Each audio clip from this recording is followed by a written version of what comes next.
C'est le ride de l'écureuil. Regarde, t'en as encore un là. Tu l'as vu? Il est pas mignon le pépère?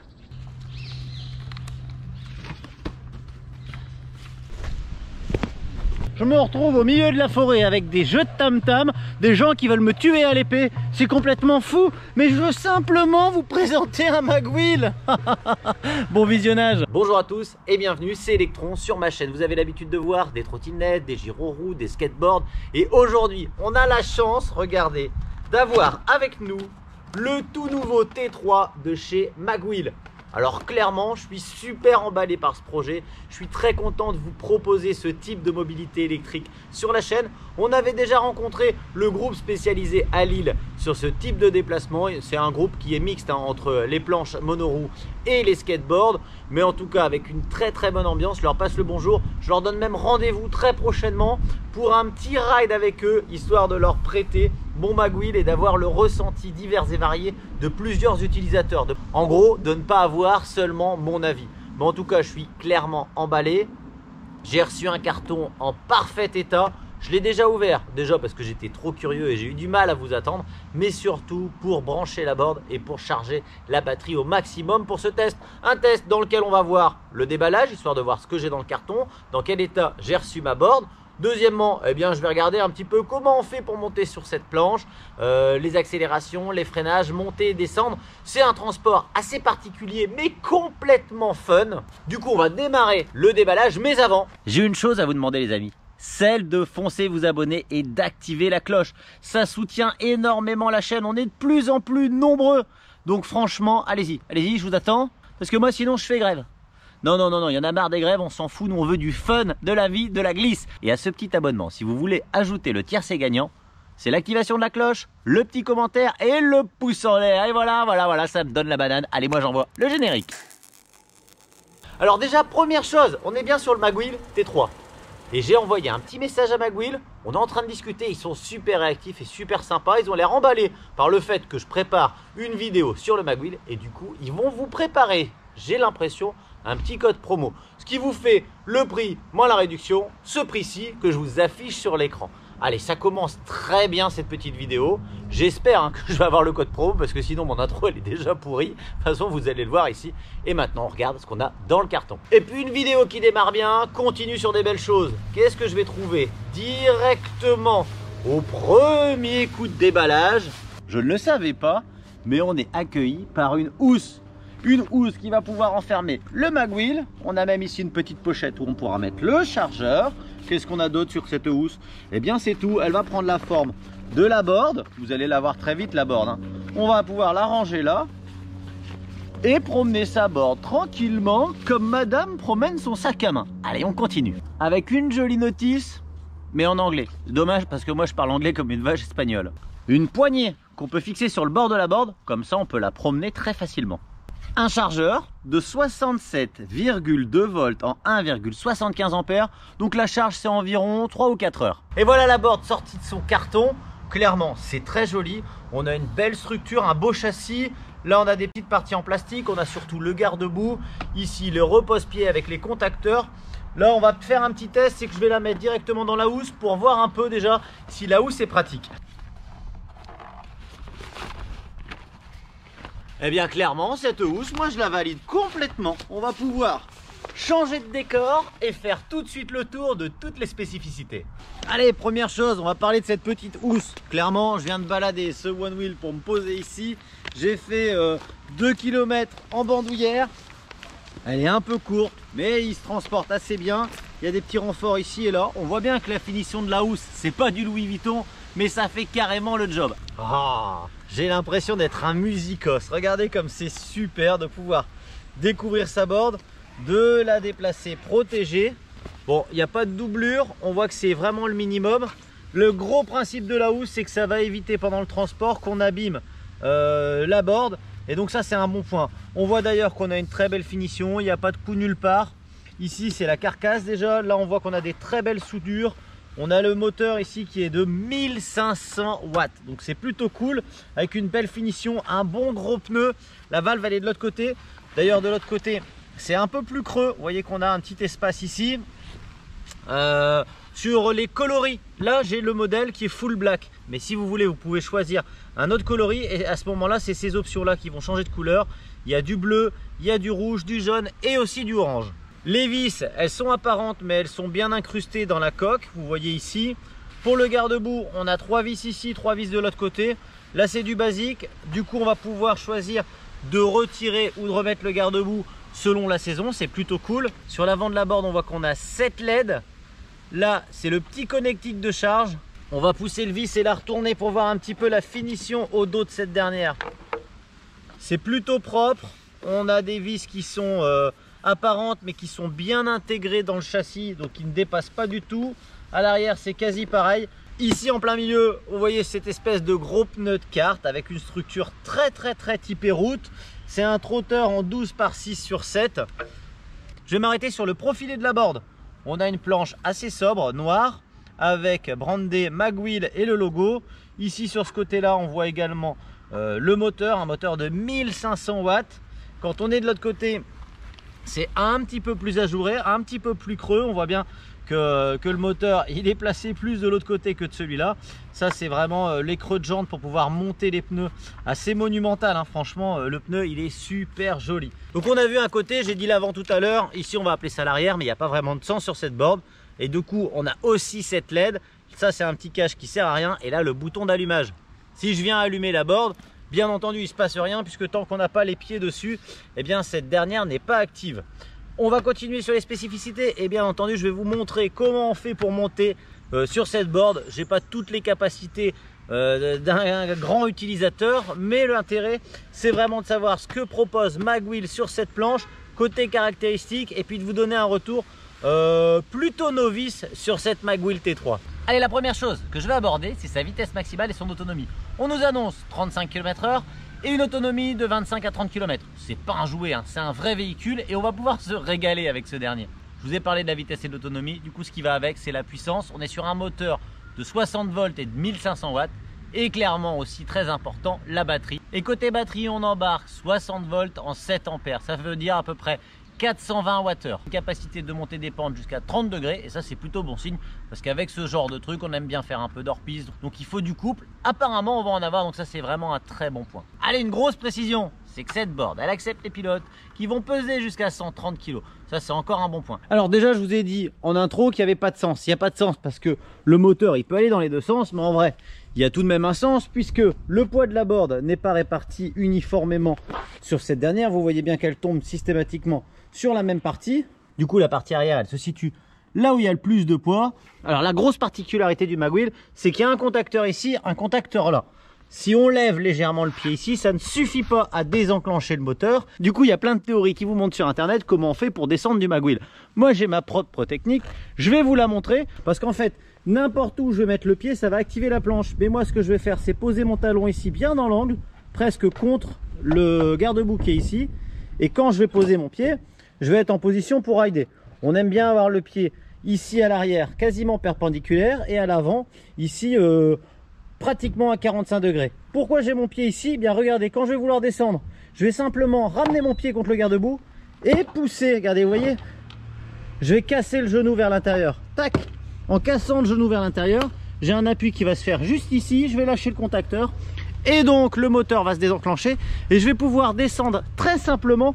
Du coup ça c'était un des défauts qu'on peut lui retenir, mais avec cette petite technique là, franchement monter et descendre ne m'a pris que 5 minutes pour avoir une technique vraiment sécure. Alors bien entendu, hein, il y a les autres techniques, celles qui consistent à sauter à pieds joints de la board et de la laisser rouler. Il y a celle qui nous dit qu'on peut se laisser glisser vers l'avant, faire tomber la board et elle se met en sécurité, elle se coupe. Mais franchement, cette technique-là, elle est 10 fois mieux et je pense clairement que c'est celle qu'il faut adopter dans la vie de tous les jours. C'est super propre, on arrive, on se pose et c'est clairement professionnel quoi. Et oui, je vous montre la technique que Magwheel vous préconise. Là j'ai quasiment ralenti, je suis quasiment à l'arrêt. Je vais passer le pied sur l'avant de la board, il faut dépasser vraiment toutes les phalanges. Et là vous levez le talon. Regardez, hop.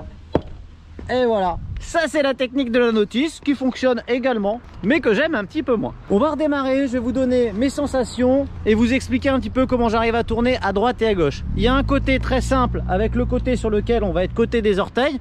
Donc pour les goofy comme moi, ça va être tourner à gauche, c'est assez simple. C'est un petit peu plus compliqué de tourner sur le côté talon, mais franchement ça se fait. Tout va être au niveau de la tête en fait. Tout simplement, en avançant légèrement la tête du côté des orteils, on va tout de suite avoir le poids qui va venir se placer plus sur le côté gauche de la board. Et du coup, ça va entamer le virage à gauche. Idem pour la partie arrière, le fait de reculer un peu la tête, l'appui va passer sur les talons du corps et ça va envoyer le petit virage à droite. Pour accélérer, eh bien, je me mets en position un peu plus d'attaque et pour ralentir, je me mets plus sur l'arrière. Franchement, ça va tout seul. Allez, je vous lâche en image. Je vous montre que j'ai réussi à me débrouiller en moins de 20 minutes sur mon Magwheel et que tout ça, c'est du bonheur. Taper sur une femme, non merde. Ouais, je me doute. Je rigole. Du coup, on se retrouve ici au milieu de la forêt avec du jeu de rôle grandeur nature. Voilà, je passe moi tranquillement, je balance une petite réflexion rigolote, quand même c'était rigolo. Oui. Au début je lui dis on tape pas les femmes, puis après je dis finalement elle peut-être qu'elle a une tête à claque. Alors du coup je me retrouve avec une arme à devoir me défendre, mais je vais me faire casser la gueule, c'est sûr. C'est surtout le fait qu'elle rengaine, ça c'est trop bien. Ah c'est beau, hein, les sorties d'armes, retour d'armes, c'est magnifique. Ça, comment on peut se retrouver là quand on fait un test de Magwheel? Franchement, j'en ai aucune idée. C'est quoi là, l'attends pour voir s'il y a un trou dans ma garde? Ah ouais, tu vois là, j'avais plus de tête. Elle marque un point. Hop là. Elle est mauvaise hein. Là on peut pas, c'est la tête. Non on peut pas. Ah c'est joli hein. En fait l'arme est tellement longue qu'on a du mal à... En fait à chaque fois qu'on arme... Tu te rends compte quand tu as une arme longue que c'est super compliqué parce que le temps que tu l'armes en face, tu as quelqu'un de très réactif. Regarde, j'arme mon coup, tu vois, il est déjà paré. En fait, ils sont beaucoup plus rapides. Bon, et toi, tu veux essayer le Magwheel? Attends, avant, mets bien ton pied au milieu, premier, au milieu de la planche. Voilà, là tu pars et en fait, ce qui s'est passé, c'est que tu as hésité. Là, pose ton pied et tu vas. Tac, tu te mets en équilibre. Et là, on se calme. Détends-toi. Regarde-moi, regarde-moi. Et en fait, si tu déplaces ta tête légèrement vers l'avant, oui, en fait, tu déplaces ton centre de gravité. Et après, c'est parti. Alors, le problème, il est que quand tu n'as pas d'élan, tu n'as pas d'équilibre. Ouais. Et après, il faut prendre un peu. Alors, reviens vers l'avant de la borne avec les sensations. Et en fait, pour tourner, tu peux avancer un peu vers moi la tête. Et là, si tu avances vers moi la tête ou vers l'arrière. Et voilà. Et dans tous les cas, pendant l'apprentissage, on peut sauter de la borne et il nous arrive strictement rien. Bon, allez, je vous laisse à vos combats d'épée. Merci pour le Magwheel. Avec plaisir. Le pneu il adhère sur tous les sols, même les plus gras. Ce qui est surprenant, c'est clairement quand on monte là-dessus, on se dit que ce qui va être le plus compliqué c'est de tourner et en fait pas du tout. Le plus compliqué c'est clairement de gérer son accélération, de mesurer un petit peu le poids qu'on va placer sur l'avant de la board. Mais ça c'est certainement parce que je fais beaucoup de gyro-roues. Les gyro-roues ont des moteurs super puissants et on a tendance vraiment à balancer les épaules en avant et puis te dire qu'elle viendra que pourra. Et là un Magwheel, clairement ça demande de la finesse. On peut pas accélérer comme un bourrin, sinon on passe vite à travers le seatback. C'est une conduite qui est beaucoup plus zen, beaucoup plus détendue. Et s'il y a bien un côté positif, c'est clairement que on peut passer partout sans trop se soucier de là où on va mettre ses roues. Que ce soit dans l'herbe à vache, dans la pelouse, dans le gazon, dans les graviers, c'est toujours le même fun, c'est toujours cette sensation de flottaison là qui est vraiment ouf. C'est quasiment des sensations de surf, hein, on s'en a l'impression d'être sur un petit coussin, c'est génial. Et puis alors, il y a quasiment pas de bruit, du coup bah, vous l'avez vu, on a rencontré quelques petits animaux. Tu l'as vu l'écureuil? C'est génial hein. Eh bien c'est ça qu'on veut voir et c'est l'avantage de se promener avec ce genre de petite mobilité ultra silencieuse. Déjà première chose, on va commencer par les petits moins.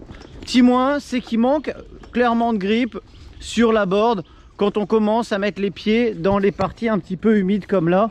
Au moment où on monte dessus, on sent bien qu'il faut que la semelle de la chaussure sèche un peu. Moi j'ai collé un petit grip de skateboard et regardez, hop, je m'arrête.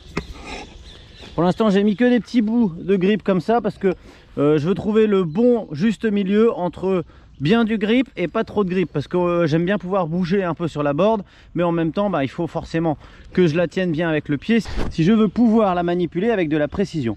Alors première chose, justement comme on parle un petit peu des tampons qui sont ici, pour information et par curiosité, j'ai ouvert la partie ici avant et la partie arrière, j'ai retiré le garde-boue et j'ai regardé comment c'était foutu à l'intérieur.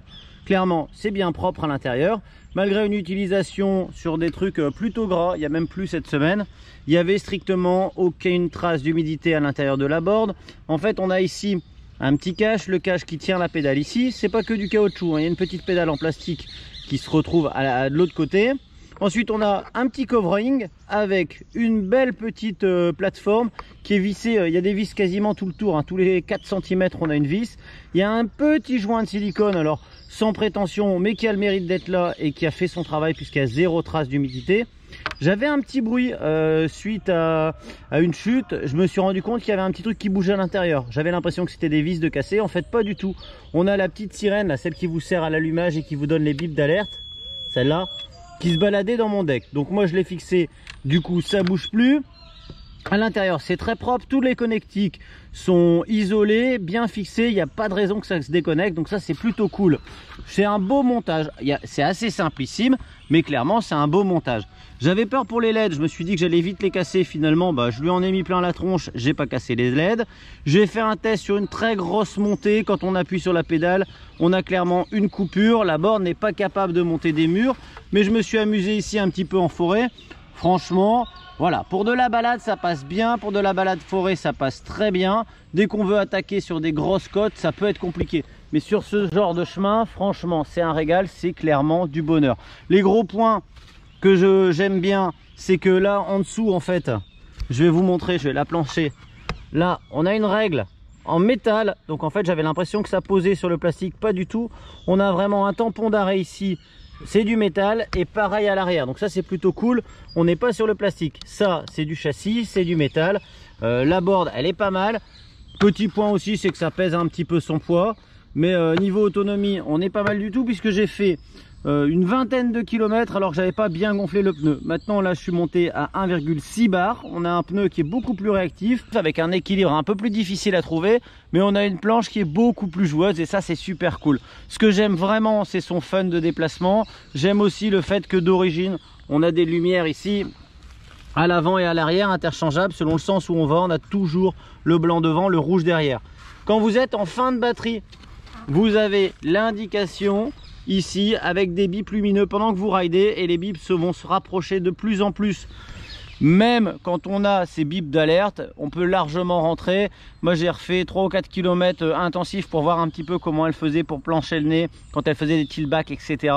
Ça reste, voilà. De toute façon, dans tous les cas, quand vous avez un tiltback, que vous avez appuyé un peu trop sur la board, normalement on s'éclate pas trop la tronche, puisqu'en fait l'avant de la planche il va venir se poser sur le sol et puis il glisse, donc on a le temps de descendre et de rester debout. Là où c'est plus compliqué, c'est quand on attaque des sols un peu plus meublés comme ça. Il faut avoir une conduite très souple. Cette board, elle aime pas l'agressivité, c'est-à-dire que si vous poussez tout le poids vers l'avant, dans une montée, il y a de grandes chances qu'elle n'arrive pas à monter et qu'elle coupe. Maintenant, avec des jambes un peu rigides, avec un corps qui joue bien le jeu, de prendre de l'élan, de ne pas appuyer trop dans les montées, d'essayer d'assouplir un petit peu, un maximum la conduite, c'est très plaisant. Ça passe un peu partout, dans la limite du raisonnable. Moi j'ai vraiment kiffé ce déplacement, j'ai adoré vraiment l'objet. Je trouve qu'il est bien fait. Ça paraît au départ un peu plastique et en fait pas du tout. On a quand même des bonnes parties en métal. Ici les petites visseries, elles sont très nombreuses et assez longues et elles vont directement dans le châssis métallique. Le garde-boue, je lui en ai mis plein à la tronche et clairement il vieillit bien. Il a des griffes c'est sûr, mais honnêtement j'ai fait quelques chutes. Je vous en ai mis peut-être quelques-unes. J'ai tout essayé, hein. Il s'est tourné, il a fait un roule-boule dans la terre, il a fait le macadam, il a tout testé.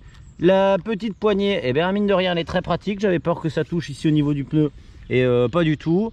La housse, en fait, je le rends tellement dégueulasse que j'ose même pas le mettre dans la housse. Vous voyez, là, c'est déjà sa 5 ou 6e sortie et je ne l'ai pas ménagé du tout. Ici là-dessus c'est vraiment un régal. Sur le macadam c'est du régal. Sur les graviers ça passe sans problème. Sur le sable il faut que ce dernier ait eu l'humidité, ait eu la petite marée qui fait qu'on est entre mer et sable. Dans le sable fin ça passe pas, ça manque de puissance. On aurait d'ailleurs envie un petit peu plus de puissance, mais clairement il tire bien son épingle du jeu et sa glisse est clairement exceptionnelle. Je vous mets le lien en description, hein. Il est vendu à 1299 €. N'hésitez pas à aller voir en description.